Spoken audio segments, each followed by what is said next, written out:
Assalamualaikum warahmatullahi wabarakatuh. Perkenalkan, nama saya Salsa Dulsifa dengan NIM 858876313, Fakultas Keguruan dan Ilmu Pendidikan, Program Studi Pendidikan Guru Sekolah Dasar. Pada praktikum kali ini, saya akan berpraktek tentang struktur sistem pencernaan. Adapun tujuan dari praktikum ini yaitu dapat mengurutkan bagian dari sistem pencernaan. Alat dan bahan yang digunakan yaitu 1. Gambar sistem pencernaan. Yang kedua, alat tulis. Sistem pencernaan manusia. Mengenal apa saja sistem pencernaan dan fungsi bagi tubuh. Pengertian sistem pencernaan. Sistem pencernaan adalah kumpulan organ dan juga struktur yang bekerja sama untuk memproses makanan, menyerap nutrisi, serta mengeluarkan zat sisa dari tubuh. Proses ini mulai dari mulut, di mana makanan dikunyah dan bercampur dengan enzim dalam air liur, lalu lanjut ke kerongkongan, lambung, usus halus, serta usus besar. Urutan sistem pencernaan pada manusia yaitu ada 8: mulut, kerongkongan, lambung, usus halus, usus besar, hati, kantong empedu, dan pankreas. Dan yang pertama ada mulut. Mulut adalah bagian awal dari saluran pencernaan pada manusia dan hewan yang berfungsi untuk mengunyah makanan, berbicara, serta juga sebagai tempat masuknya udara saat bernapas. Fungsi gigi. Struktur keras dalam mulut yang digunakan untuk memotong, mencapik, dan mengunyah makanan. Fungsinya lidah yaitu organ otot yang fleksibel, berperan sebagai mengecap rasa, membantu mengunyah dan menelan makanan. Yang kedua, ada kerongkongan.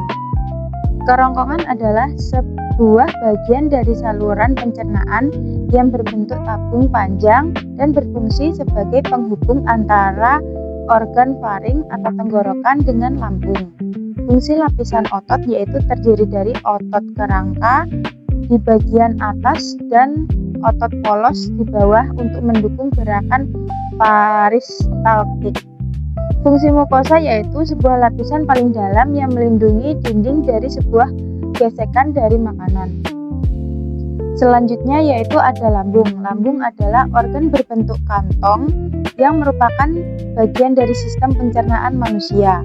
Lambung berfungsi sebagai tempat mencerna makanan serta mekanik dan juga secara kimiawi.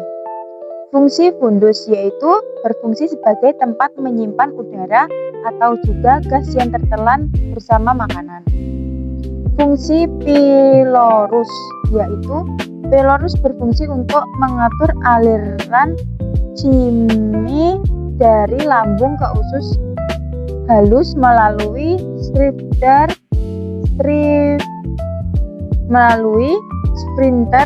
pilorus. Yang keempat adalah usus halus. Pengertiannya yaitu usus halus adalah bagian dari sistem pencernaan manusia yang berupa saluran panjang berbentuk tabung yang terletak di antara lambung dan usus besar. Usus ini berfungsi untuk mencerna makanan. Fungsi dari duodenum yaitu untuk melanjutkan pencernaan makanan, khususnya untuk pencernaan kimiawi.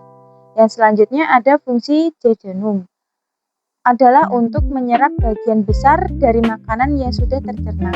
Yang kelima yaitu usus besar. Usus besar adalah akhir dari saluran pencernaan manusia yang berfungsi untuk menyerap air dan juga elektrolit dari sisa makanan serta membentuk dan menyimpan fases yang belum dikeluarkan melalui anus. Fungsi kolon yaitu untuk menyerap air dan garam dari sisa makanan serta membantu pembentukan fases. Fungsi rektum berfungsi sebagai tempat penyimpanan sementara fases sebelum dikeluarkan melalui anus. Kesimpulan dari presentasi kali ini yaitu sistem pencernaan merupakan rangkaian organ yang bekerja secara terkoordinasi untuk mencerna makanan, menyerap nutrisi, dan membuang zat sisa yang tidak diperlukan oleh tubuh.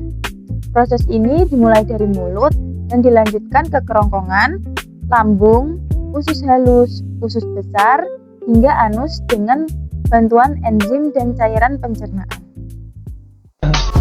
I just had to let you know you're